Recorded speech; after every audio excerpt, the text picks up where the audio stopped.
सभी साथियों को वसंत पंचमी की बहुत बहुत शुभकामनाएं। वसंत पंचमी के दिन ही माता सरस्वती का प्राकट्य हुआ है। जब सृष्टि में अज्ञान, मौन और अंधकार था, तब ब्रह्मा जी की प्रार्थना पर माता सरस्वती प्रकट हुई और वीणा के मधुर स्वर से ज्ञान का संचार किया। मनुष्य को वाणी, लेखन, संगीत और विवेक प्रदान किया। वसंत ऋतु स्वयं नवजीवन, नई ऊर्जा और सृजन का प्रतीक है। इसलिए इस दिन ज्ञान की देवी माता सरस्वती की पूजा की जाती है। प्रिय साथियों, कथा को अंत तक अवश्य सुने। ये कथा है एक ऐसी गांव की जहां जीवन हर सुबह एक नई चुनौती बनकर खड़ा होता था और हर सांझ एक नई उम्मीद की किरण लेकर आती थी। पर इस गांव की गलियों में एक ऐसा बालक भी भटकता था जिसके लिए न कोई सुबह उम्मीद की थी और न कोई सांझ सुकून की। उसका नाम क्या था, उसे खुद भी याद ना था। हाँ, लोग उसे बालक ही कहते थे और कभी कभी तो अभागा, कलमुहा या अनार्य जैसे कड़वे शब्दों से भी पुकारते थे। उस बालक के जीवन में नियति ने ऐसा खेल खेला था जिसकी कल्पना मात्र से भी रूह कांप उठे। नियति के इस विधि से बचाना किसी मनुष्य के लिए असंभव था। एक दिन, बस एक ही दिन में सब कुछ बदल गया। वो सवेरा था जब उसकी मां ने उसे प्रेम से जगाया था। पिता ने अपनी मजबूत भुजाओं में उठाकर दुलारा था। उनका छोटा सा घर प्रेम और हंसी से भरा था। पर नियति को ये सुख रास ना आया। गांव में एक भीषण महामारी फैली, जैसे किसी अदृश्य दानव ने अपने विषैले पंजे पसार दिए हों।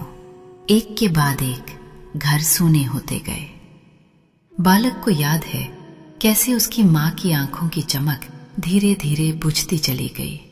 बेटा, मां ने कांपते हाथों से उसका सिर सहलाया था। उसकी आवाज में एक अजीब सी विदाई थी। तू बस अच्छा बच्चा बनना, ठीक है? फिर आंखों में एक अनकही वेदना और एक लंबी सांस, और मां शांत हो गई। बालक चीखा, मां मां, पर कोई जवाब ना था। मां के ठंडे शरीर से लिपटकर वो रात भर रोता रहा, जैसे उसकी दुनिया का हर तारा टूटकर बिखर गया हो। अभी मां के जाने का सदमा ठीक से संभला भी ना था कि अगले ही दिन उसका पिता भी उस महामारी की भेंट चढ़ गया। पिता, जो उसे हर खतरे से बचाने वाला था, वो भी निस्पंद पड़ा था। पिताजी, उठो, मुझे डर लग रहा है। बालक की चीखें उस सूने घर में गूंजती रहीं, पर इस बार उन्हें सुनने वाला कोई ना था। अब वो अकेला था, बिल्कुल अकेला। उसका घर, जो कभी प्रेम की सुगंध से भरा था, अब सन्नाटे और मृत्यु की दुर्गंध से भर गया था। पड़ोसियों ने डर के मारे उससे दूरी बना ली। कुछ बुजुर्गों ने तरस खाकर पिता और मां के अंतिम संस्कार में मदद की, पर फिर सब अपने अपने घरों में दुबक गए, महामारी के डर से, और शायद बालक के अभाग से भी। 8 साल का वो छोटा सा प्राणी, जिसने कल तक जीवन की कठिनाइयों का अर्थ भी न जाना था, आज एकाएक एक गहरे अंधेरे कुएं में धकेल दिया गया था। उसे भूख लगती, कोई रोटी न थी। प्यास लगती तो कोई पानी न पूछता। रात में ठिठुरन होती तो कोई मां की गर्म गोद न थी, न पिता की मजबूत बाहें। वो गांव की गलियों में भटकता रहता था, कभी इस चौखट पर, कभी उस चौखट पर। कुछ दे दो माई, बहुत भूख लगी है। उसकी पतली आवाज अक्सर हवा में घुल जाती। जवाब में उसे अक्सर डांट ही मिलती। चल हट, कहीं और जाके मर। पहले ही गांव में विपदा आई है, तू और अपनी अभाग्यता फैला रहा है। कोई कहता, अरे हट रे, कहीं तू भी बीमारी लेकर तो नहीं आया। किसी ने तो गुस्से में यहां तक कह दिया, जलकर क्यों नहीं मर जाता, एक और मुंह पालने की हिम्मत अब हम में नहीं। जलकर, ये शब्द उसकी आत्मा पर एक गहरे घाव की तरह बैठ गया। हर बार जब उसे धकेला जाता, हर बार जब उसे अनदेखा किया जाता, उसके कानों में यही शब्द गूंजते, जलकर, जलकर। वो सूखा कमजोर बालक जिसकी आंखें हर समय एक अनकही पीड़ा से भरी रहती थीं, सड़कों पर, गलियों में, पेड़ों के नीचे रात गुजारता। तारे ही उसके साक्षी थे और चांद ही उसका अकेला साथी। उसकी रीढ़ की हड्डी में जीवन का स्पंदन कम और मृत्यु का भय अधिक था। वो भूल चुका था कि पेट भरकर खाना क्या होता है या बेफिक्री की नींद कैसी होती है। हर पल उसे यही डर सताता कि अगला पल क्या लेकर आएगा और क्या वो जलकर मरने वाला है। एक दिन तपती दोपहरी में जब सूरज आग के गोले सा बरस रहा था और सड़कें अंगारों सी जल रही थी, बालक एक पुरानी टूटी हुई धर्मशाला की सीढ़ियों पर बेजान सा पड़ा था। उसकी आंखों में शून्य था, जैसे अब रोने के लिए आंसू भी न बचे हों। जलकर उसका मन बुदबुदा रहा था। शरीर में इतनी भी शक्ति न थी कि वो एक मक्खी भी उड़ा पाए। उसकी सांसें धीमी पड़ रही थीं। तभी उस वीरान मार्ग पर एक धवल वस्त्रधारी ऋषि अपनी कुटिया की ओर लौट रहे थे। उनकी चाल में धीरता थी और मुखमंडल पर एक अलौकिक तेज। उनकी आंखें गहन, ज्ञान और करुणा से भरी थीं। चलते चलते उनकी दिव्य दृष्टि उस क्षीणकाय बालक पर पड़ी। ऋषि का नाम था महर्षि विश्वामित्र, जो अपने ज्ञान और तप के लिए दूर दूर तक प्रसिद्ध थे। महर्षि विश्वामित्र ने बालक को देखा। उसकी फटी हुई कंदरा सी आंखें, सूखे होंठ और धूल मिट्टी से सना निष्प्राण सा शरीर। एक क्षण के लिए ऋषि के कदम ठिठक गए। उनके हृदय में करुणा का सागर उमड़ पड़ा। ये कैसा जीवन है, ये कैसी नियति है जिसने इस कोमल प्राण को इतना कष्ट दिया है। वे उसके पास आए और झुके। बेटा, ऋषि की आवाज में गंगा सी पवित्रता और हिमालय सी शांति थी। क्या हुआ तुम्हें? बालक ने बड़ी मुश्किल से अपनी आंखें खोली। उसकी आंखों में डर था, पर शायद ऋषि की आवाज की कोमलता ने एक क्षण को उसे थाम लिया था। वो कुछ बोल न पाया, बस एक निरीह दृष्टि से ऋषि को देखता रहा। भूख लगी है? ऋषि ने पूछा। बालक ने धीरे से सिर हिलाया। पानी चाहिए? फिर सिर हिलाया। तुम्हारे माता पिता कहाँ हैं पुत्र? इस प्रश्न पर बालक की आंखों से एक बूंद टपकी, एक लंबी ठहरी हुई बूंद जो उसके सूखे गालों पर एक नया रास्ता बनाती हुई नीचे लुढ़की। ऋषि ने सब समझ लिया। उन्होंने देखा कि ये बालक सिर्फ शरीर से नहीं, आत्मा से भी टूटा हुआ है। उसका हृदय मानो हजारों टुकड़ों में बिखर गया हो। उन्होंने उसे बड़ी कोमलता से उठाया। बालक पहले तो सहमा, पर ऋषि के हाथों का स्पर्श इतना दिव्य था कि उसे एक अजीब सी शांति मिली। उसे लगा जैसे बरसों बाद किसी ने उसे छुआ हो, किसी ने प्रेम से। वो ऋषि के कंधे पर अपना सिर रखकर रोने लगा।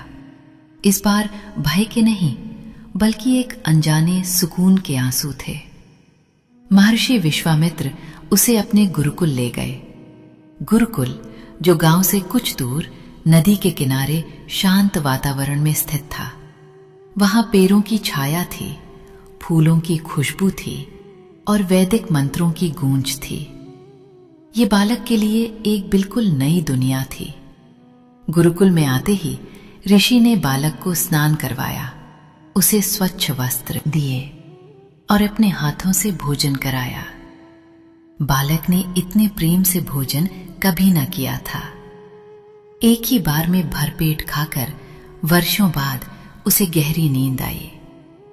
ऋषि ने उसे अद्वैत नाम दिया, अद्वितीय, जो अकेला था पर अब एकाकी नहीं। पर अद्वैत अंदर से टूटा हुआ था। उसका शरीर भले ही ऋषि के संरक्षण में स्वस्थ होने लगा था, पर उसकी आत्मा पर लगे घाव अभी हरे थे। गुरुकुल के अन्य शिष्य उसे देखकर उत्सुक होते, कुछ प्रेम से उसके पास आते, उससे बात करने की कोशिश करते, पर अद्वैत की आंखों में अभी भी एक शून्य तैरता रहता।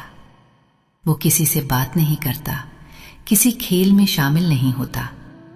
जब कोई उसके करीब आता तो वो डरकर सिमट जाता। उसके कानों में अब भी वे कर्कश शब्द गूंजते, जलकर मर जा, अभाग। महर्षि विश्वामित्र सब समझते थे। वे जानते थे कि शरीर के घाव दवा से भरते हैं, पर आत्मा के घाव प्रेम और धैर्य से। वे अद्वैत के पास बैठते, उसे कहानियां सुनाते, उसे शांत मंत्रों का पाठ करवाते। अद्वैत चुपचाप सुनता, पर उसकी आंखों में वो पहले जैसी चमक अभी भी नहीं आई थी। दिन बीतते गए, सप्ताह बीतते गए।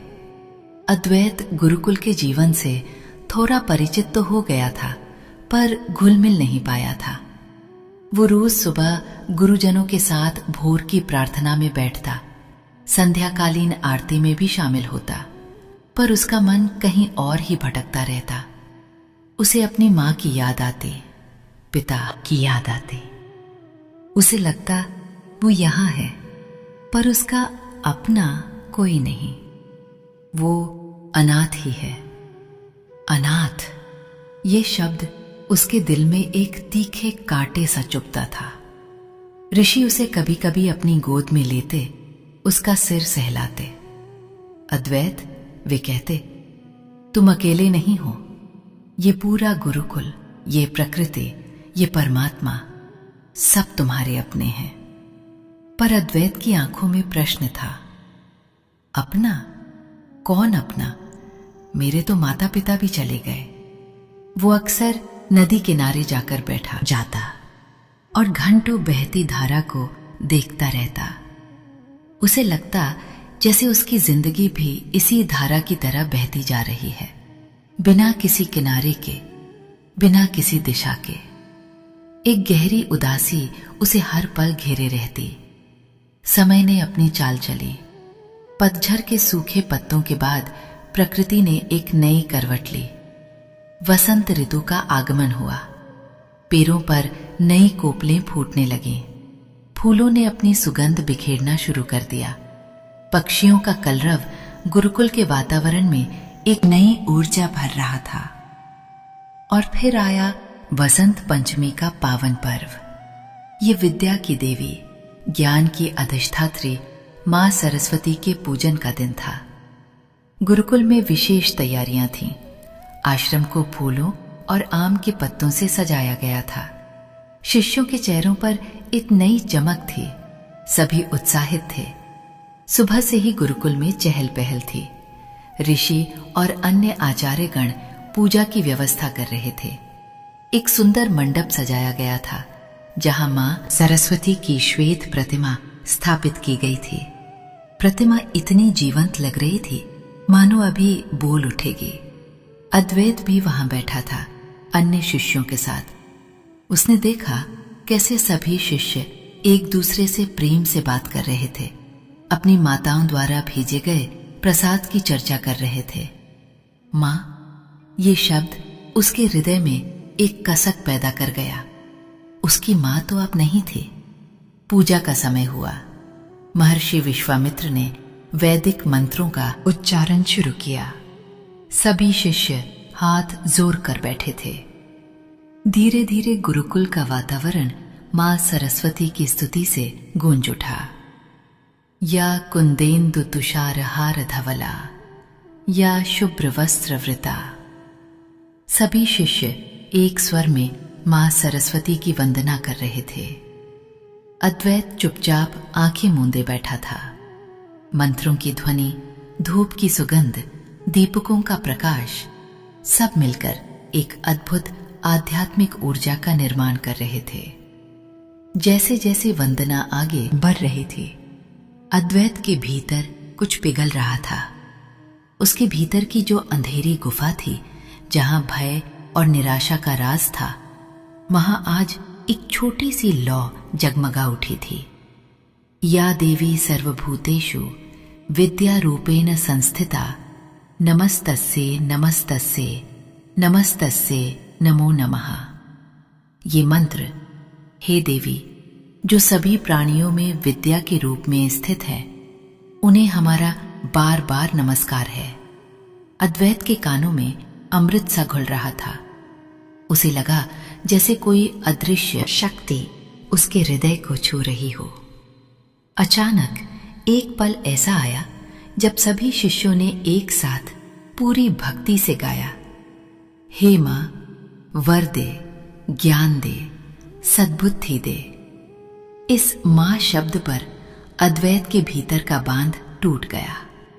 बरसों से जो पीड़ा, जो अभाव, जो पुकार उसके हृदय में दबी हुई थी, वो एक साथ उमड़ पड़ी। उसे अपनी मां की छवि दिखाई दी, जिसने उसे प्रेम से पुकारा था। उसे वो सूनी गोद याद आई, जिसके लिए वो तरसता रहा था। उसकी आंखें भीगी और उसके होंठों से बरसों बाद पहली बार एक शब्द निकला। एक ऐसा शब्द जो उसके हृदय की गहराइयों से आया था, जो सिर्फ एक अक्षर नहीं बल्कि प्रेम, विरह और आस्था का पूरा सागर था। उसने थरथराते हुए टूटी हुई आवाज में पुकारा, मां। ये सिर्फ एक शब्द न था, ये उसके समूचे अस्तित्व की पुकार थी, उसकी आत्मा की प्रार्थना थी। उसकी आंखों से अश्रुधारा बह निकली। और ये क्या, जैसे ही अद्वैत के मुख से वो पवित्र मां शब्द निकला, ठीक उसी क्षण एक अद्भुत घटना घटी। मां सरस्वती की प्रतिमा के चारों ओर एक अलौकिक प्रकाश पुंज जगमगा उठा। उस प्रकाश की आभा ऐसी थी जो आंखों को चकाचौंध तो करती थी, पर हृदय को परम शांति प्रदान करती थी।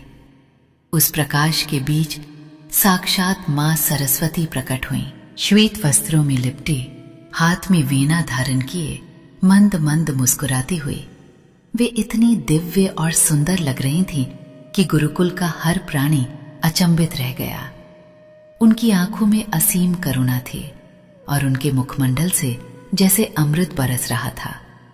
गुरुकुल का हर शिष्य, हर आचार्य, ऋषि विश्वामित्र भी विस्मय और भक्ति से नतमस्तक हो गए।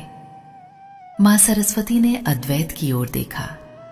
उनकी आंखों में इतना प्रेम था मानो हजारों माताओं का वात्सल्य एक साथ उमड़ आया हो। वे धीरे से नीचे उतरी और अद्वैत के पास आकर खड़ी हो गईं।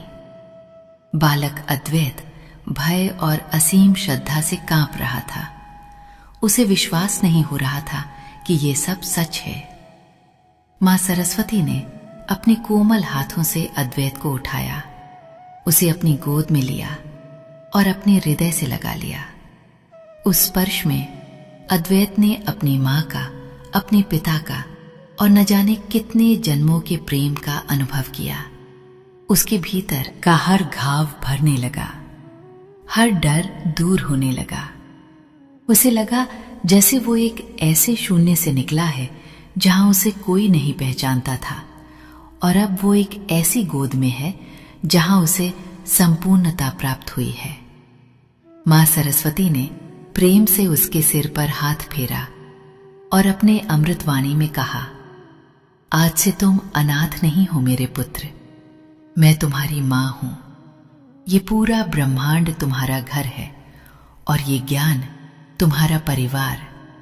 उनके शब्दों में ऐसी शक्ति थी जो अद्वैत की आत्मा तक में उतर गई। अनाथ नहीं, ये सुनकर अद्वैत को लगा जैसे वर्षों से लगी आग बुझ गई हो और एक शीतल वर्षा उसके सूखे हृदय को सींच गई हो। फिर मां सरस्वती ने उसे एक वरदान दिया। उन्होंने कहा, हे मेरे पुत्र, तुम्हारी ये वेदना, तुम्हारा ये त्याग, तुम्हारी ये निर्मल पुकार, ये व्यर्थ नहीं जाएगी। तुम अब से ज्ञान और प्रकाश के वाहक बनोगे।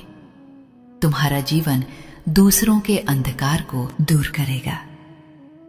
अज्ञानी को ज्ञान, दुखी को सांत्वना और भटके हुए को मार्ग दिखाने वाला होगा। जाओ और अपनी इस नियति को सार्थक करो। ये कहकर मां सरस्वती ने अद्वैत को प्रेम से धरती पर उतारा और फिर से एक दिव्य प्रकाश पुंज में विलीन हो गईं। उनकी सुगंध और उनकी आभा गुरुकुल के कण कण में घुल गई थी। मां सरस्वती के अदृश्य होते ही गुरुकुल में एक अद्भुत शांति छा गई। सभी शिष्य और ऋषि आचार्यगण स्तब्ध थे। उनके नेत्रों से अश्रुधारा बह रही थी। ये श्रद्धा के आंसू थे, भक्ति के आंसू थे और उस दिव्य दर्शन के साक्षी होने के सौभाग्य के आंसू थे। पर अद्वैत अब वो पुराना टूटा हुआ बालक नहीं था। उसकी आंखों में अब वो शून्य नहीं था, बल्कि एक नई चमक थी, ज्ञान की, शांति की और अटूट विश्वास की। उसके चेहरे पर एक अलौकिक तेज था और उसके हृदय में मां सरस्वती के अमृत स्पर्श की शीतलता। उसने सिर उठाकर देखा। अब उसे हर तरफ अपनापन नजर आया। पेड़ पौधे, पक्षी, नदी और गुरुकुल का हर प्राणी उसे अपना लगने लगा। महर्षि विश्वामित्र ने अद्वैत को गले लगाया। उनकी आंखों में भी आनंद के आंसू थे। वे समझ गए थे कि नियति ने इस बालक के साथ कितना क्रूर खेल खेला था, पर अंततः नियति के ही विधान में उसे मां का साक्षात आशीष मिला था। उस दिन से अद्वैत का जीवन पूरी तरह बदल गया। वो पहले की तरह मौन और भयभीत नहीं रहता था। वो अब उत्साह से विद्या ग्रहण करने लगा।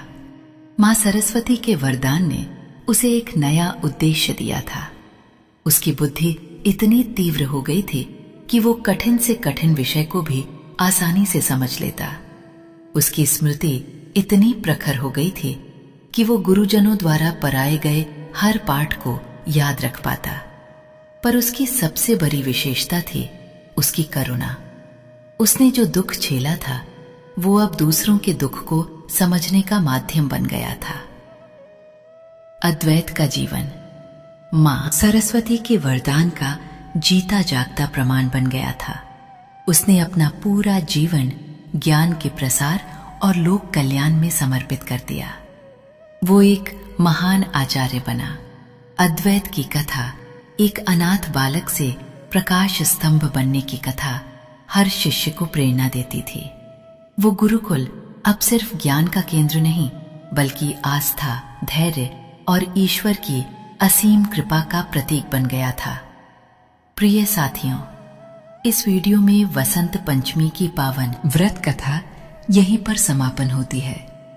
हम कामना करते हैं कि माता सरस्वती, जगत की जननी की कृपा आप सभी पर बनी रहे।